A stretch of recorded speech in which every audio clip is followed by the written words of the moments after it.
Hello, I'd like to welcome you here today to the point of the week. Today we're actually going to take a look at gallbladder 41. I find gallbladder 41 quite an effective point. I use it quite frequently in my clinic, and I'm just going to discuss that with you today, and hopefully you can get the benefits as how you can go about utilising gallbladder 41 within your clinic, particularly for treating conditions more so of the hip, and particularly groin pain down the lateral side of the leg, also the lateral side of the body, neck and shoulder disorders. Now, gallbladder 41, its location in itself, it's actually found just distal to the articulation of the fourth and fifth metatarsal, the head of the fourth and fifth metatarsal.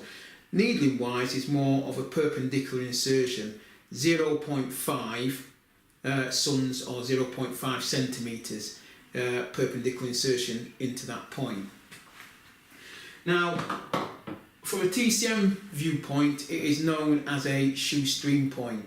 What that means, it will address any pain along the course of the gallbladder meridian. That's acute or chronic pain that will actually address along that course. It is also the master point for the girdle vessel, or the dime, which is an extraordinary point, and it's also utilised within other parts of the extraordinary vessel. Now, particularly where patients is presenting with groin pain, one of the key things that I find in clinic is when a patient comes in and you're doing a hip assessment and you flex the knee and abduct the actual hip itself, then patients sometimes present with pain. Now, one of the key things where you can get immediate feedback from utilising this point is by, before you actually do that, if the patient reports pain within the groin when actually doing that, then stimulate gallbladder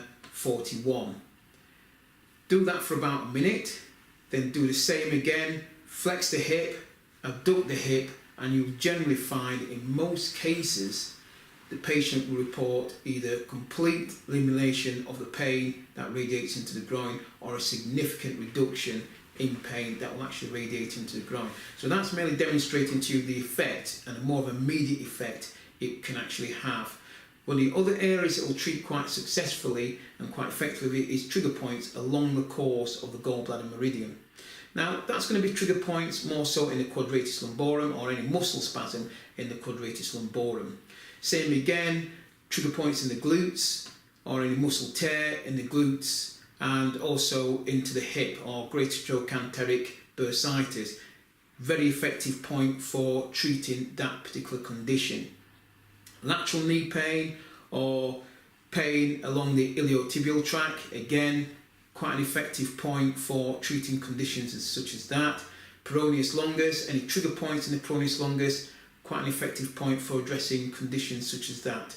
Now, from my point of view, besides being a qualified physiotherapist, I'm also a qualified podiatrist. So therefore, I treat a lot of foot problems, and this is one of the main points that you're going to actually utilise in treating foot disorders, particularly any pain in the dorsum of the foot or pain where it's affecting the metatarsal phalangeal joints across the foot. So again, quite an effective point in order to address that.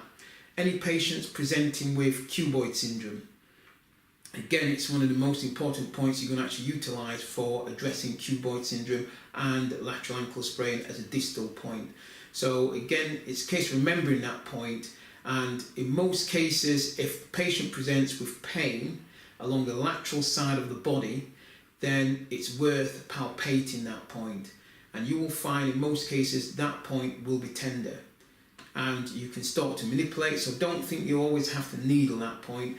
I, in some cases during my assessment, will apply pressure, and I find that pressure is normally sufficient to reduce pain, and it's a good indication that that point needs to be needled. You will find in most cases if you apply pressure to that point and it's tender, merely because the conditions on that side, and you apply pressure to the gallbladder 41 on the opposite side where they don't have any condition on that particular side, then you'll find that the palpation on the opposite side doesn't elicit pain. So again, you'll find as the condition improves, then the tenderness of that point will also start to subside. So it's a good indicator as to whether that point needs to be used. Consider that point as a distal point when treating hip disorders or knee disorders, or even treating conditions where it's affecting the lower back but more muscular related. So again, it is important how you consider utilising that point. Well, thank you very much for listening. I hope you find that helpful, and I hope you can go away and put that into practice. What I do suggest is go away, palpate your 41, particularly if they're coming in with pain coming into the groin, then palpate your 41. If that's tender, manipulate it for about a minute and then reassess your groin pain. In quite a few cases, I'd expect that to subside, so at least it gives you immediate feedback. So thank you for listening.